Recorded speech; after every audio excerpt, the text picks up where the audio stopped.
And you're very welcome along. It is the polling station with Johnny Ward and William Kedjanyi, but we have a very special guest this week. Paul Krishnamurty is in the house, who predicted that Joe Biden will win the election, not last week, not last month, but he tells me for the last 4 years. And he also wrote a very interesting blog recently on why the market was a little bit cooler about Biden's prospects than the polls suggested. And I'm keen to know, Paul, why was that actually? Why was the market cooler on his chance than all logic dictated in terms of the people that you asked on the street?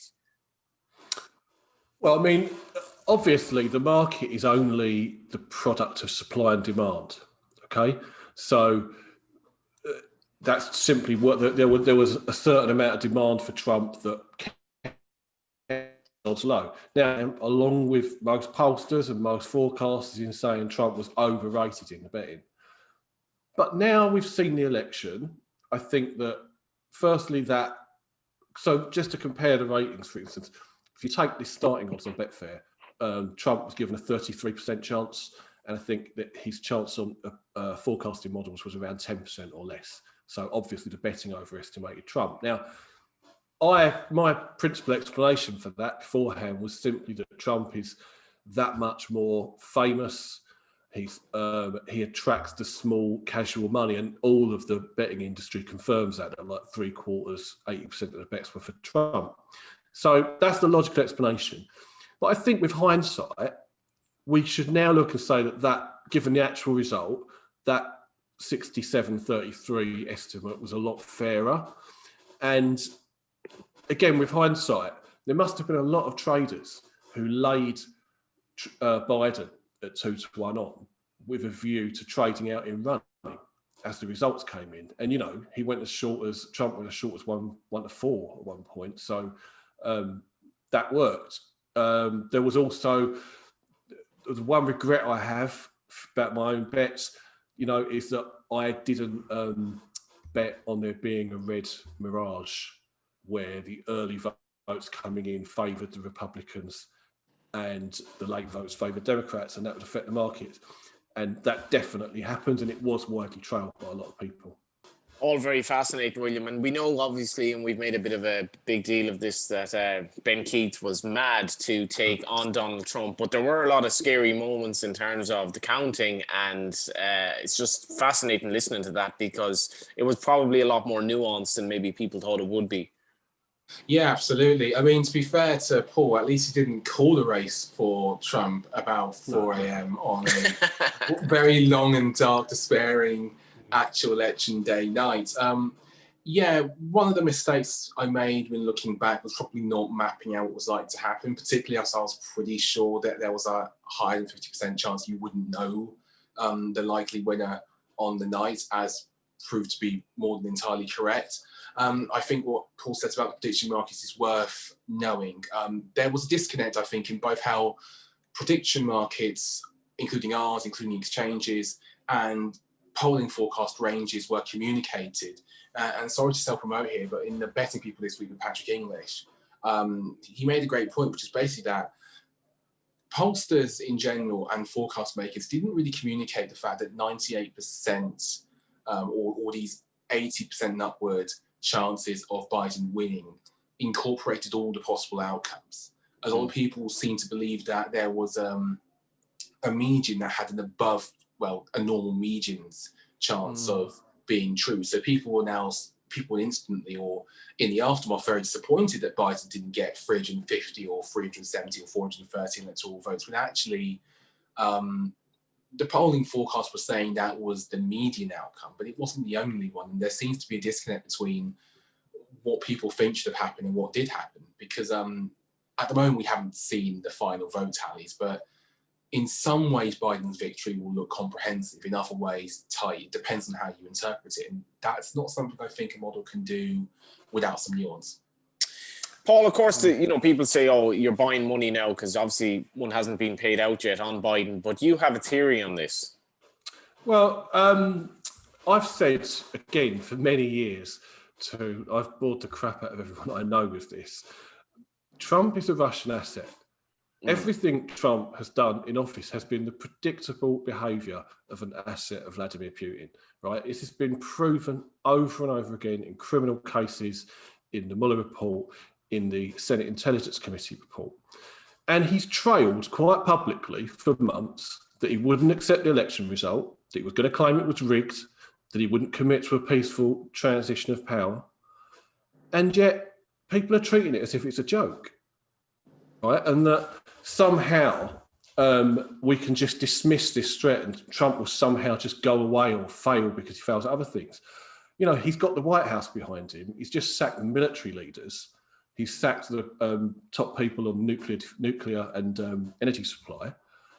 That sounds like a coup to me. So whether we think it's going to happen or not, whether they think it'll be successful or not, we are betting on a coup. We're not simply betting on the counting of results anymore. Big words, William.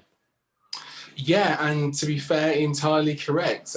Just to go off the political betting tangent for a bit here, Trump is essentially burrowing himself in the White House by changing a lot of roles he has the power to change while he's still president. And we have to remember he is still president until Biden is inaugurated.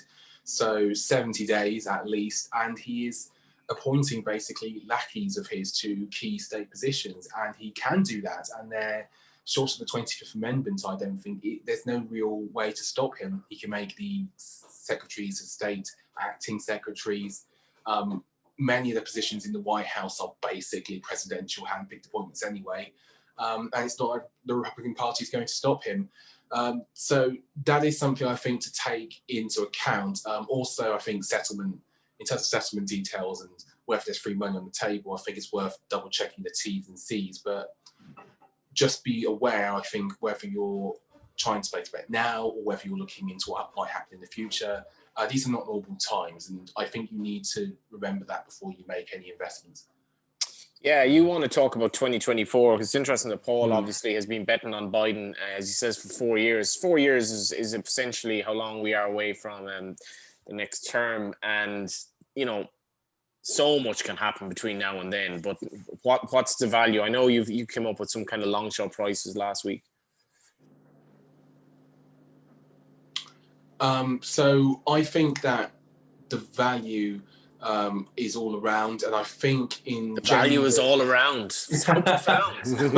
but in general, I would say more value on the Republican side because 2024 is definitely going to be an easier election in theory for them to win. Yes, we always say there's a strong lead towards the incumbency, but they won't be holding the bulk of the responsibility for the state of the country by then. I also think you can divide between a more sort of Lincoln Project style return to the centre or a continuation of Trumpism. For what it's worth, I think it's more likely we continue with Trump's policies, certainly economically, and actually probably maybe his cultural style. That would lead me to think Tom Cotton is a serious contender. I'd also have Nikki Haley sort of on side, and the final suggestion of three I'd make would be now Trump himself, just because of the strength of the brand, which I do believe carried the Republican popular vote to sort of heights we haven't seen before. Just quickly before Paul goes in, on the Democratic side, if you're a believer basically that Biden's only going to serve one term, it makes sense to bet Kamala at this moment because she will be much shorter, presumably, in either 18 months or 24 months or by the time we get round to nomination. But I'd also say watch the cabinet because generally speaking, it'd be difficult to get runners from a president's cabinet. So whoever doesn't make it, I'd be considering, and I wouldn't be afraid of sticking with the centre either down the line.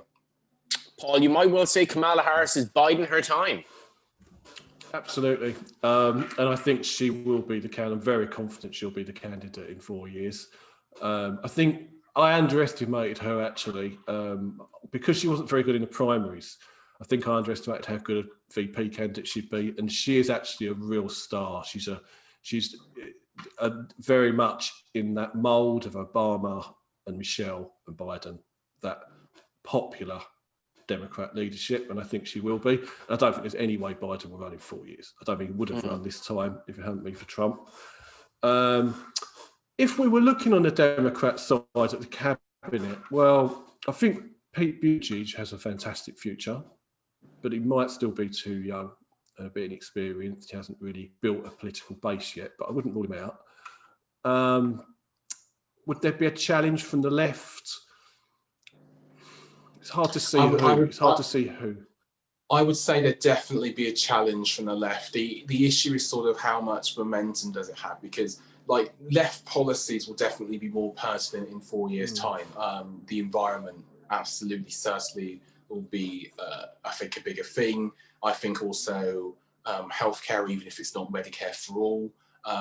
The Biden administration seems basically not really to have a plan apart from basically sort of consolidating what they have now, which might not be enough for some people. The issue is sort of who. A lot of people say Alexandria Ocasio-Cortez and the squad. I think they might be still then too young. It's difficult to nail down. I agree. The left needs a new champion because, look, I think Elizabeth Warren would have been a fantastic candidate. I've never shied away from that. But she'll probably be too old in 4 years. And I suspect that, she'll have some other role in the Biden administration that's important. Bernie isn't going to be Bernie again. Other than AOC, who is there? I mean, well, an interesting person. Again, he needs to be promoted. But I always had great faith in Beto O'Rourke. I think Beto O'Rourke is a star. And he a lot of is charisma. Also, he's got a lot of charisma. And he's also got that, his politics kind of perfectly straddles the centre and the left. He's got very progressive, idealistic rhetoric, so to speak. But he's also a pragmatist who, supported the Obama administration solidly. So were he to get some kind of role forward, then I think that would be a possibility. If AOC were to win the election down the line, Republicans. Sorry, you just broke up. Go ahead there, Paul. I just. Sorry, ask me again. I'll get back to it. Yeah, if AOC were to win the election, you mentioned Beto O'Rourke there. If AOC were to win this election, that's a dramatic swing to the left by American standards, even in the shape of 4 years. It isn't clear where the American electorate is, right? It depends on the issue. Medicare for all is immensely popular, right? And I think that minimum wage would be very popular, and these things would become more popular. Cancelling student debt is quite popular, and actually, you find that on race and on culture, the vast majority are now progressive or liberal. Now they're not. This is the Trump thing. Trump's whole brand and whole project appeals to like 35, maybe 40% of the country, but it really infuses them, and they will turn out to vote every time, and they will knock on doors, right? But I don't think that their worldview is the majority in America. So it can change. The main thing is the left need to have somebody who isn't scary, doesn't scare the markets. I think Warren could have done that. I don't think Bernie could have. I think Bernie would have been a disaster, personally. William? I agree with that perfectly. I think it's also worth saying a lot of people have these very concrete views about what or where the left is. Not wise for a political punter to do that. Otherwise, you can miss things coming like, say, Corbyn in 2017. I would just say, in terms of where the left is and where socialism goes or how it defines itself, keep an eye on it and keep an eye on stuff like approval ratings and the markets throughout stuff like a presidency, and watch congressional performances in the next midterms, because that will give you a better idea of what's hot and what's not. Judging by that, I think you could have foreseen plenty of these moves. Just quickly, Sanders, he would have faced an awful lot of the same attacks that were popular against Biden from the Trump campaign, and to be fair, actually more efficient than I gave him credit for.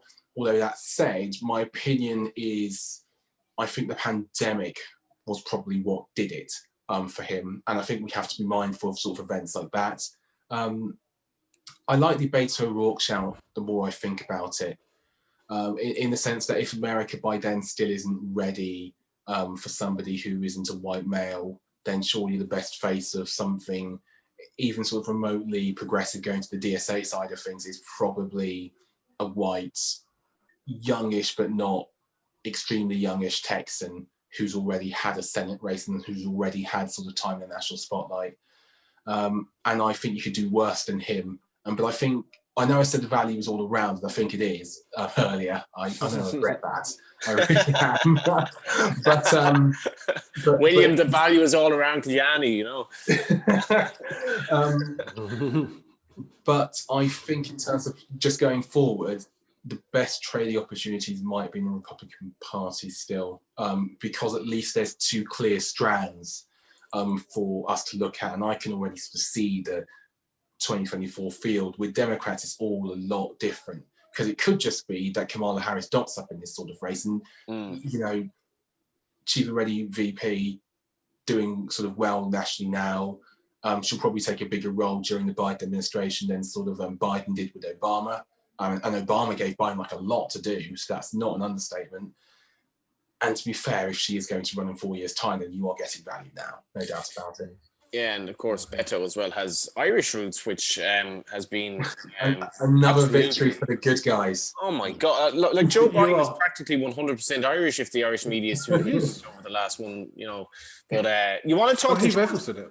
Yeah, you want to just on the Republicans. Just on the Republicans, I totally agree with you, William. That is the market to focus on, and these are great markets to play 4 years out, 3 years out, because there aren't that many realistic candidates, really. You could probably cut it down to 10 maybe at most. And you'll get good odds now, especially if they're going to run. So this is really interesting because it cuts into the wider thing that's going to happen in the months ahead. I agree. Right now, Trump owns that party. The Trump brand is the Republican Party.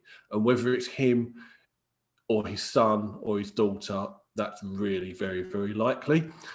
But thinking ahead, I'm going to just touch wood while I'm saying this. The coup will fail. And once it fails, I think that family's name will very soon be mud. I think that there will be criminal investigation and indictment and expose after another. Well, he's so many things to be afraid of at the moment. Absolutely. And in a year's time, I don't think anyone will want anything to do with the political brand. He'll have to have his supporters, of course, but it won't be a factor. But the party wants to go in that direction. I think that's really hard to escape that conclusion. And that's fascinating. Yeah. So who would they pick? I think Tom Cotton, you're right, is of senators, I think he's the best one, but I'm really like Tucker Carlson at 33-1. Tucker Carlson is made for that movement. And he's like, he could do what Trump does, but he'd be 10 times more effective at it because he wouldn't blurt out live on TV that, oh yeah, I sacked the FBI guy because of that Russia thing. You know, Carlson's clever. And I think it will be very hard for Biden to govern with a probably Republican Senate. Yeah. And with the division in the country. And it's really perfect for an opportunistic populist outsider, really.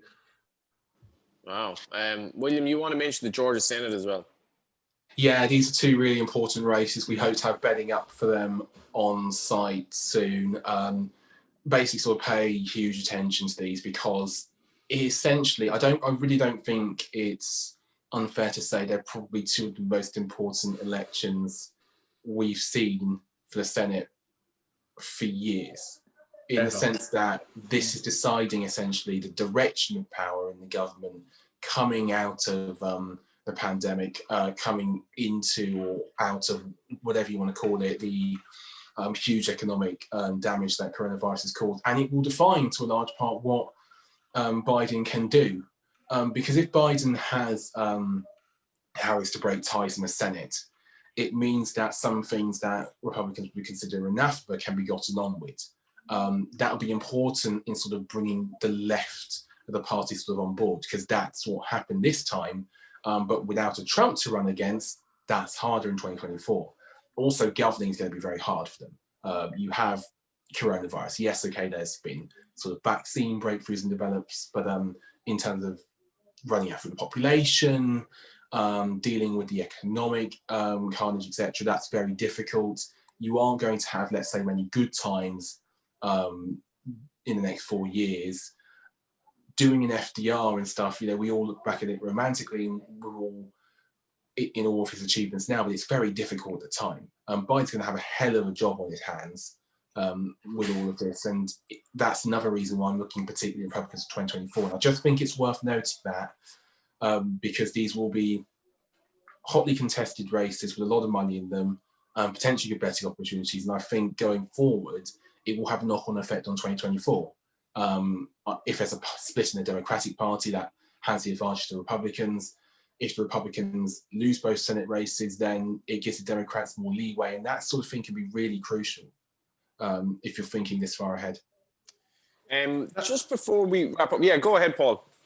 Yeah, I was just going to say, you're right about the implications, for one, about that. But what an unpredictable couple of races, given the context. Yeah. Because I would normally say these are Republican because the state leans Republican still, despite that result, and Democrats don't have Trump to run against, so you don't have the same enthusiasm. But this is going to take place against the backdrop of everything we're seeing, with Trump not accepting the result. I can't believe that is a popular position. I can't believe that helps the Republicans to have that narrative. No, it depends on what polling you look at, though. I mean, YouGov for The Economist today has, I think about 70% Republican voters not accepting the result. But Ipsos has 8 in 10 Americans saying Biden is the president. My feeling would probably be that a plurality of Americans accept Biden as president, but I don't think it's as big as we'd like that to be, not by a long shot. That'll be important, I think, funneling down into Georgia, where there's already discord between the Republican governor who believes in the result of the election, believes in its authenticity, and I believe Kelly Loaf and David Perdue have both said that they don't, that it's up for debate still. We're going to see a litmus test, basically, of how many Republicans in Georgia do believe Joe Biden is president. I'm not inclined to believe it's all that many. Just before we wrap up and maybe touch briefly on British politics, as somebody who bets on politics regularly, Paul, what's it like? The life of the pro punter is something we could talk about all day, and the vicissitudes of that and so forth. But I guess you're playing with people's frailties. You're doing predictions that are going to be wrong a lot of the time, but you obviously make it pay. Yeah, I mean, look, I've been in the game since I was a kid. I was a school bookie, and that is a bad start. That is a bad start. Yes, disassociate Star Sports from people laying bets in secondary school, and national school, and all of that. So I've been pricing things up forever, right? And the minute that you could do it online, there was going to be opportunities to trade and all that. So, I mean, I was not recommending it to anyone, but if you're really into sport and you want to study the science of gambling, there's opportunities there to do it all day long, trading the thing that you love doing. I don't really regard politics in quite the same category, because this is more real world stuff. You're not going to be undone by hitting the crossbar. When I've had a loser in politics, say 2016, it's because I was wrong. I wasn't unlucky, even though it was a narrow thing. I wasn't wrong. I shouldn't have been betting odds on about something that was that close. So you backed Hillary, did you? Yeah. So that was wrong. And when I've won, I wasn't lucky, right? When I backed Corbyn for leader or won the 2017 UK election, that wasn't luck. That was reasoned analysis. So it's not the same thing as saying you've had a bet in a golf tournament and they're in the lead through 54 holes, and then the wind gets up at the wrong time, or they have a terrible bounce off a tree that goes in the water and that costs you. That's luck.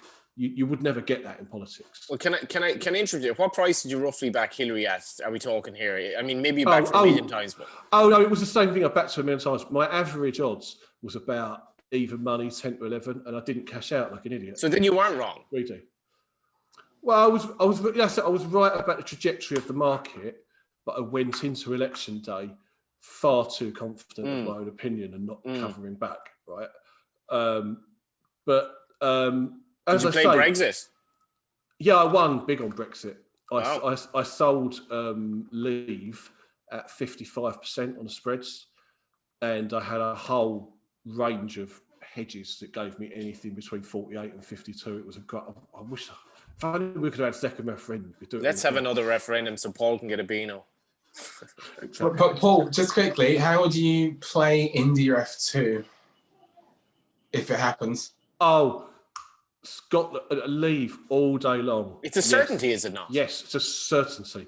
Yes. I don't know how. I mean, I've got to mention that, Paul, just in terms of the betting, which I had up a moment ago, and now I've actually gone off the page. I think are we talking 4-7, William, that if it happens before 2024, Scotland will vote Leave?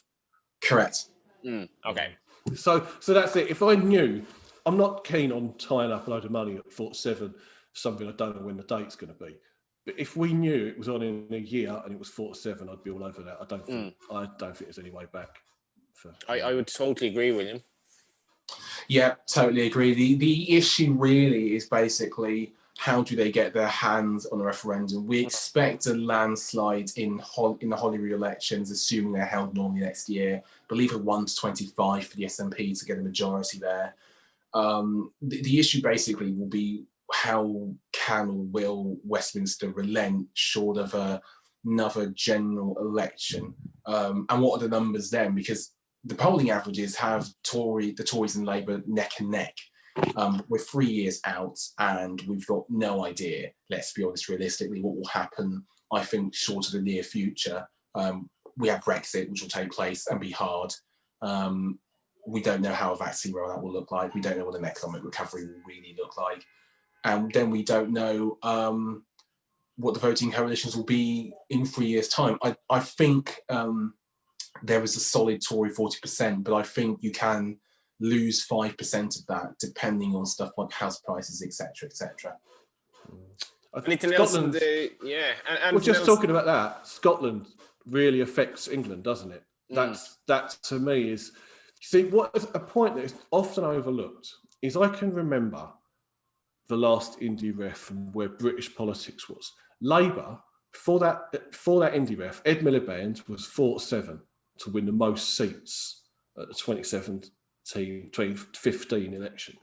And then suddenly, Scottish nationalism happened, nationalism became the conversation, and they were finished. They went backwards, and they've got nothing to say about this. And we're going to have, if this referendum is a key part of the next Parliament, I just don't see where Labour, what message they can possibly have, because how many people of the left in Scotland support staying in? It's minuscule. You know, their old voters are all SNP voters now. Just quickly, one point to make before we get off with this, but vitally important. Can't believe I didn't bring this up earlier. Boundary changes. We could be seeing a massive gerrymandering, essentially, which could make it essentially just by how many for the Tory party if you replicate, and I can't stress this enough, 2019 results, which I don't think is very likely at the current point in time, but we could be dealing with a completely different map here. Wow. Anything else in the British front before we wrap up? Well, my favourite political bet, now the American election is over, is Boris Johnson to go in 2021 at 9-4. I like that a lot. I think Boris is very much running on borrowed time now. And he doesn't serve the Tories any purpose anymore because they've got a probably more popular replacement in waiting. Just quickly on that, that's been one of the most popular political bets I think we've had running for British politics this year. I'm pretty sure of it. Also, who would you fancy to replace him? Do you think it's just Sunak? Because I'm going. He's a good favourite. I wouldn't lay him. I think he's a runner. but I don't think there's any value, and we know about Tory leadership contests, how it can turn. I would back Priti Patel at the moment, or maybe Tom Patel is coming in Tugendhat. at 18s. Yeah. So if we're talking about the two wings again, Priti Patel is the sort of dream populist right candidate, right? Alternatively, let's say Joe Biden establishes himself as president and the Tory party repositions to a softer Brexit deal and a more centrist position. I'd say Tom Tugendhat would be the guy. 20-1.